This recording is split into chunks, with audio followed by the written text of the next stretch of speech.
Welcome to the Better Together podcast, where we look for ways we can work together to advance the gospel of Jesus Christ. Today we have with us Pastor Jim Patton. He's the senior pastor there at the church in Pikeville, Kentucky, First Real Baptist Church, Pikeville.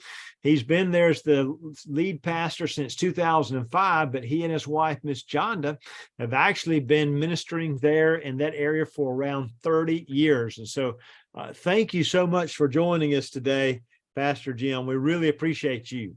My privilege. Thank you for having me. Now, we need to point out, they call you the Rock Doctor, and you're not just a Kentucky fan, you're an alum and been to some other places as well. So we need to be careful talking Kentucky basketball around you, don't we? Yes, that's right. But now I have to, full disclosure, I got the best thing that University of Kentucky ever had. Yes. I got my Jonda. There you go. And that was the right answer. So good job on that. And of course, if we were going to talk about marriage and family, that's good. That's always good all the time, though, because you got Miss Jonda out of that. And you guys have ministered together for a long time doing God's work. We appreciate you and your faithfulness. Glad to be here. Thank you. Now, some bad things have happened in the last few months in Kentucky, and you've been kind of at ground zero for all of that. So share with us what happened in late July in Eastern Kentucky. Well, we had something that most of us will see one time in their lifetime if we're so unfortunate, and it was a 1,000-year flood. That was, at some parts, not every community got the required rainfall data or rainfall amounts in order to get that certification or qualification, which is a bad one to have. But that was a 1,000-year flood. One area that we worked in got 11 inches of rain in a 24-hour period. Wow. Now, we're pretty much untouched by hurricanes. We get the tail end of them. And a little breezy and some water, but we haven't experienced in my lifetime, 63 years, I've never seen 11 inches of rain. And it is quite destructive. Wow. And it just mowed a path through Eastern Kentucky, Pike County, Floyd County, Knott County, Letcher County. They were, I would call, devastated. Wow. Wherever that rainfall hit, because we are a community of mountains. Mm-hmm. We live in the mountains. So if you could imagine, if you would, how fast the water would be traveling by the time it reaches the very most remote point in that watershed, by the time it gets to the exit point of that watershed, it's moving because there's a lot of vertical relief there. Mm-hmm. So the water did some serious structural damage. In the field of hydrology, sometimes we call a stream, or we measure an event by the sediment load, the amount of material that water can move. Well, the sediment load for this one was houses. Wow. And vehicles. It would literally pick a vehicle up, take it down a stream, take out every bridge on the way down. So you not only had a flooding event in the homes, you also had their access to the home, because again, we're mountains and streams. That's just topography around here. So it was devastating. People were not able to get to their home, and when they did get there, there was a foot of mud a lot of times in the home. So it was a devastating event. In a few years ago, we had a couple, this is a little odd, but we had 2 500-year storms within 16 months. Mm.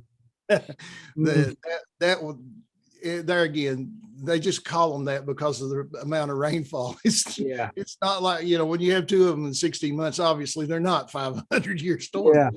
Yeah. You would hope they would be. Right. That's like 8.4 inches of rain, which is devastating enough. But we have seen that, but in this one, the amount of just destructive force of the water moving was something to see. And then to get out with the people and hear their stories of what happened. I was talking to an elderly gentleman in his 80s His wife is on oxygen and not very mobile at all. And when the waters hit their home, they were trying to get out. When they opened the door, the water literally pulled them out. Wow. So it was coming in one side, coming out the door. They opened the door and it literally pulled them out. And as they related the story to me, the gentleman was or is an assistant moderator in the regular Baptist church in that community. So he's a believer. His wife is a believer. And to try to summarize this rather quickly, as they were pulled around the side of the house, his wife, he had her in his arms and she would literally go under the water. And then he would go under the water, try to lift her back up. She couldn't swim and he wasn't strong enough to swim for both of them. So they went through that a couple of times and she finally just told him, she said, "Let me go. I'm going to be with Jesus. Just let me go. Save yourself." And of course, the gentleman, he said, "That's not going to happen. I'm not letting you go." And so they made their way to a gas meter that was in their yard. It was about 25 feet from their house. And he wrapped one arm around the gas meter, one arm around her, and he just held on. Wow. And there were people standing on the road that couldn't get to them. They were up above their house and they were seeing this whole thing right in front of their eyes. They just knew, and these were family members. They knew they were going to die. Yeah. Because there was no way they could make it through that water. Well, to make a long story short, he was able to drag her back to the house, get her inside the house and up on a table where they both survived without a scratch. Now, the miracle part of it is he doesn't have any memory getting her across that yard. He had to literally drag her across the yard, through the landscaping, up on a small porch and into the front door of the house. He doesn't remember that. But what he does remember, he said the water was only about ankle deep. Now, I'm just relating the story. Right. All I can say is we serve a great God. Absolutely. Because that's not the only story like that I heard. So the Lord, he saved some people all during that time period, didn't he? Miraculous things happened and some very traumatic things happened too. I think 43 people died. So probably everybody knows somebody that has passed in this event. It's just been very traumatic. Yes. And so that began the process. And Ken very wisely kind of held back about a week or so and let Samaritan's Purse, FEMA, emergency response, search and rescue, because in the first hours after a disaster like this, you're in search and rescue mode. And a lot of people were rescued. And then unfortunately you go into recovery mode. And that unfortunately, took a day or two for that to go through. And then Brother Ken mobilized the guys from down in Nashville. And I think he was on his way home from somewhere. Yeah. And he called me, or no, I was on my way home from vacation. Yeah. And he called me and said, "Can I use your church?" I said, "Well, sure." I said, "What do you need it for?" He said, "Well, we need some place to stage because we're heading up there for the flood." And I said, "Yeah, buddy. Yeah, we can do that." And, kind of the rest is history, about, staging folks here. And we mentioned a little bit about the rock doctor side, and in the secular job I had, I was a first responder. The hazmat. Yeah. So a lot of the skills that I learned in that are the same for disasters like this. You learn to focus on what you can do that's right in front of you, not get overwhelmed by the scope of the whole project, and realize you can't do everything for everybody, but focus on some areas you can work on and go to it. Because it's really easy to be overwhelmed in a disaster, especially when you have one that, from one end of it to another is probably an hour and a half drive. Absolutely. So it's difficult to keep focused on what you can do.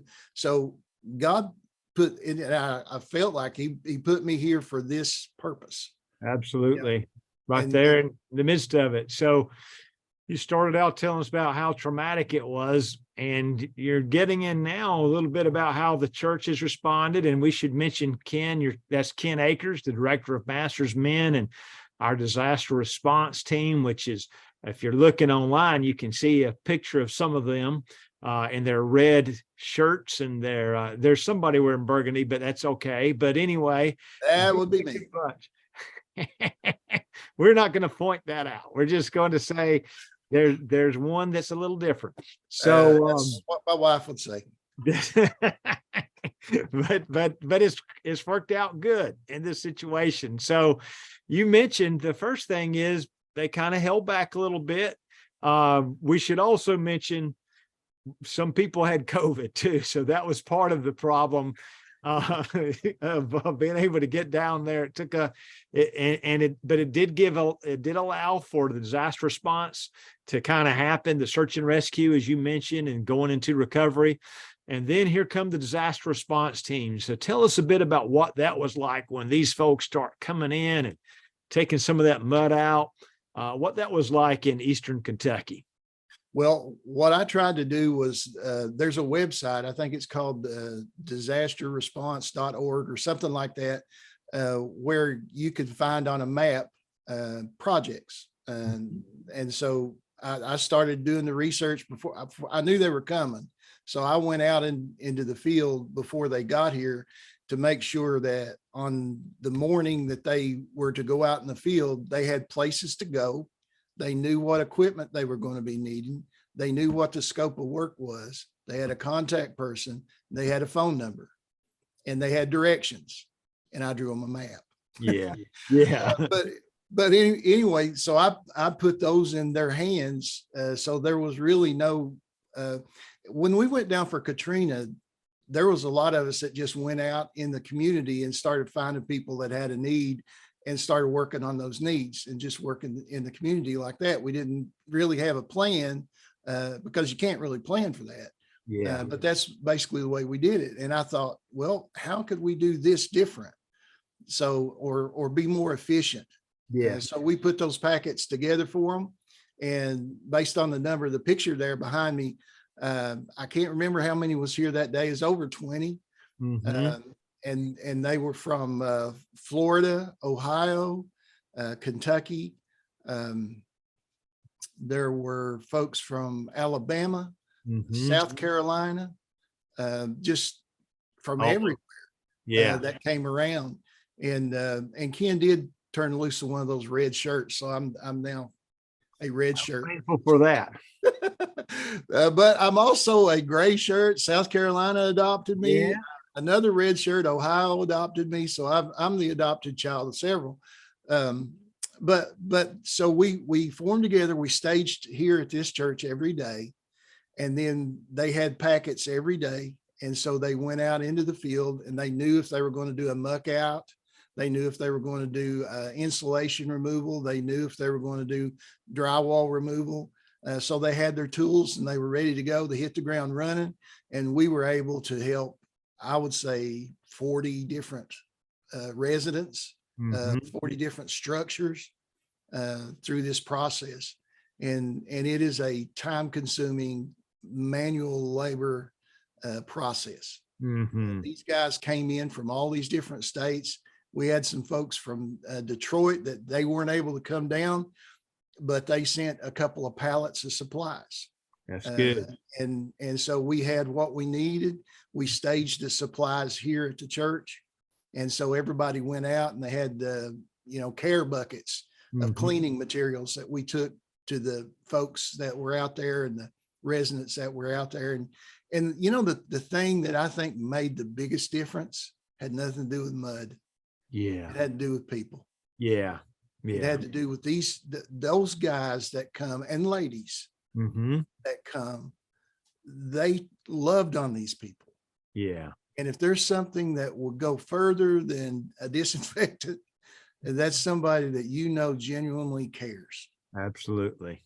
Absolutely. And And we should also point out, it really, the people that come, it's pretty beneficial for them too. You know, that experience going down to Katrina and other places, but just being able to go and do something about it, it really does something for you, doesn't it?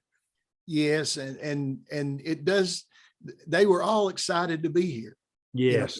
And many of them, the ones that stayed overnight, we were able to stage them and house them here at church. And then our people, many of our folks are a bit older and not able to go out and drag muddy insulation out from under a home. So they would cook for them. Yes. They actually had evening meals, and then our people would sit down with the responders and let them know how much they were appreciated too.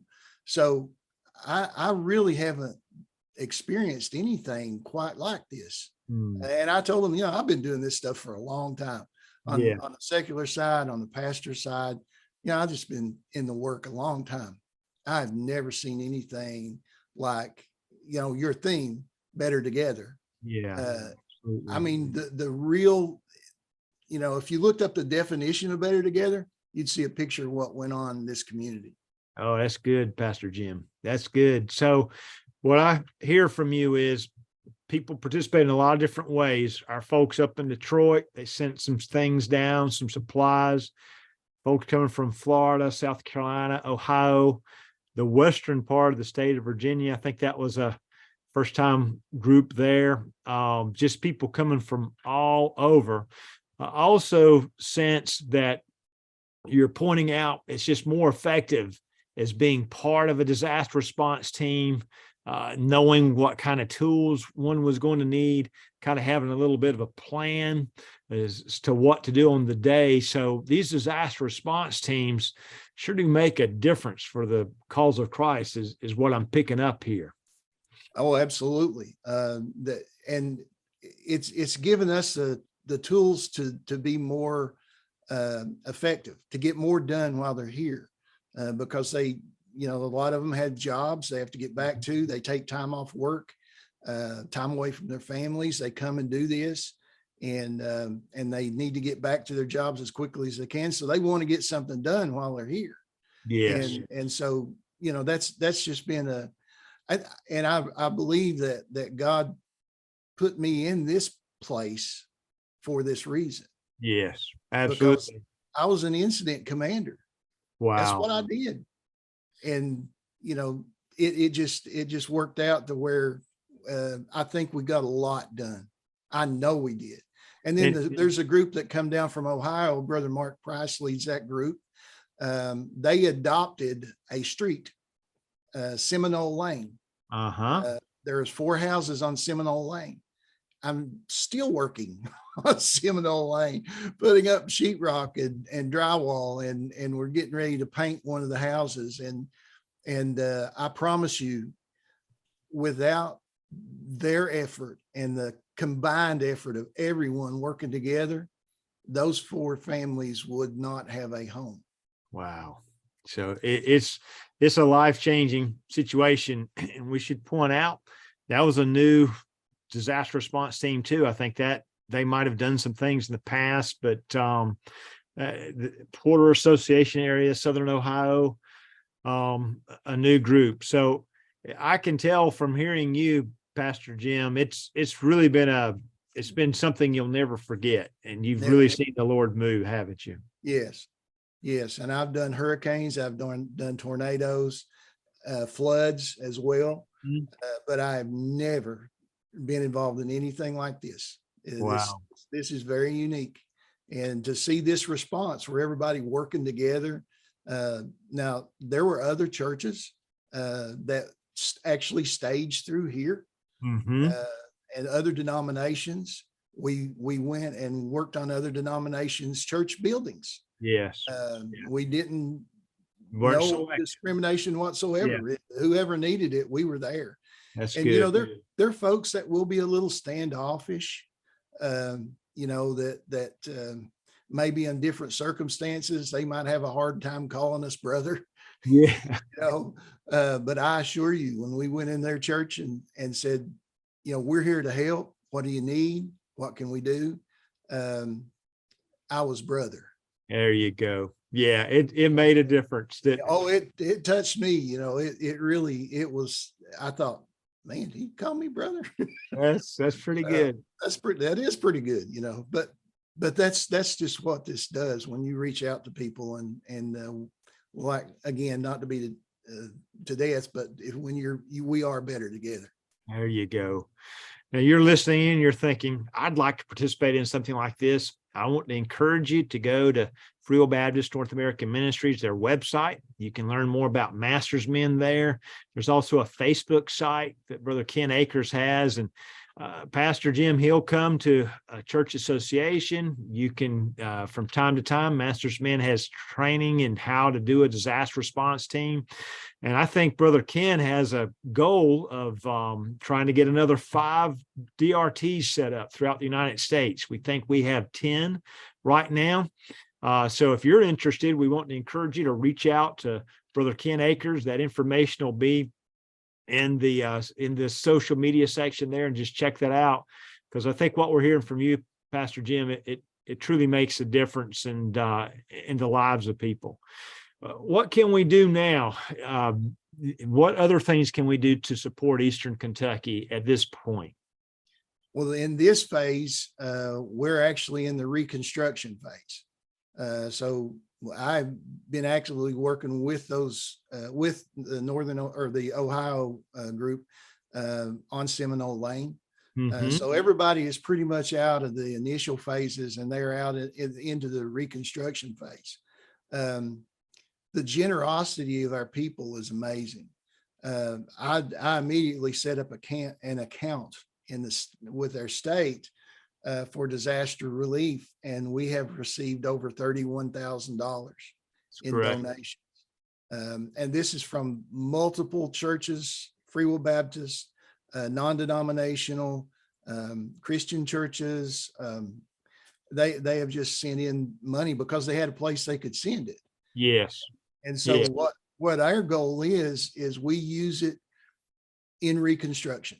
And I try to spread it out over as many people as I possibly can, to make sure we help as many as we can. We can't, FEMA doesn't give you a lot of money. So they really don't have an ability to replace the things, from what FEMA gives you. But we were able to lighten the load, especially on Seminole Lane. I don't know that they've hardly had to pay for anything.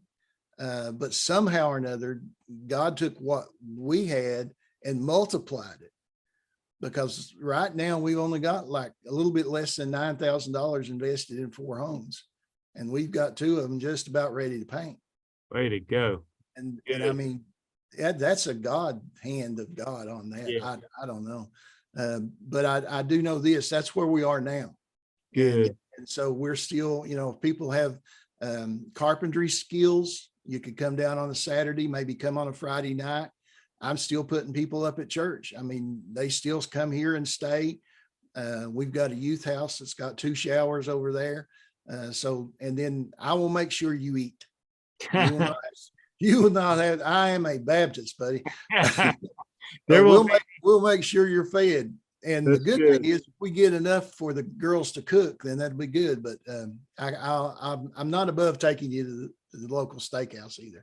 There you go. Good job, Pastor Jim. Well, tell them how they can get in touch with you, how they could contribute to this fund if folks were able to do that. Well, we have a Facebook page. It's called Kentucky Crossroads, or you can message me. And I'll be glad to give you directions. That's what basically people have been doing. But I think the best, most centralized way to do it is contact Ken. Okay. Because Brother Ken had been, people would call him and say, what can we do? And he would forward them to me. And you can find that's good. Track Ken down. We can track Ken down. Yeah. And 2, they could message me, they could reach out to me here at church, and they can PM me and I'll give them a cell number. There you go. That's good. I'm not hard to get up with. I am hard to catch sometimes, but I will get back with you. There you go. But that's what most of these folks have done. And again, it's been our pleasure. And there's one more thing that we did that we're involved with a group that's called One Church. Uh-huh. Every Thanksgiving, one church feeds the hungry. Well, this year we had a special effort to feed flood victims. A little bit harder to find them, but I think we were able to do about 50 families that had been dislocated by the flood. And it all in all, there's 22 churches working together, and we fed, we did 11,000 meals on Thanksgiving morning. Good job. We put them together, put them out the door, sent them into all these different communities. But we also reached out to the flood victims, and I'll tell you, it really was touching to be a part of that. And we've done that the last few years, had that same ministry, but this year it was special. Very good. Well, we so appreciate what you're doing, and we appreciate Miss Jonda too, and all our good folks in Kentucky, and appreciate what Masters Men, all these different disaster response teams, and really the whole body of Christ that's been involved in helping people in this difficult time. We just thank all of you, and we thank you especially because we've got you here today. Pastor Jim, thank you for what you've done, and thank you for stopping by and sharing with us today. We really appreciate it. It's been my privilege, and thank you so much for having me, and I appreciate the opportunity. Well, we want to thank you as well for stopping in, for listening today. We want to encourage you to share this podcast with others. Very difficult situation that these folks in Eastern Kentucky faced, but you can hear the hope that we have in the Lord and how the Lord has brought them through and been with them through a difficult time. So take this and share it with somebody that would benefit from it. We also hope that we'll listen to kind of the theme that Pastor Jim has shared with us. Every little thing that we do matters for the body of Christ, to spread the gospel of Jesus Christ. So let us do whatever we can, remembering that we truly are better together. Thank you for joining us today.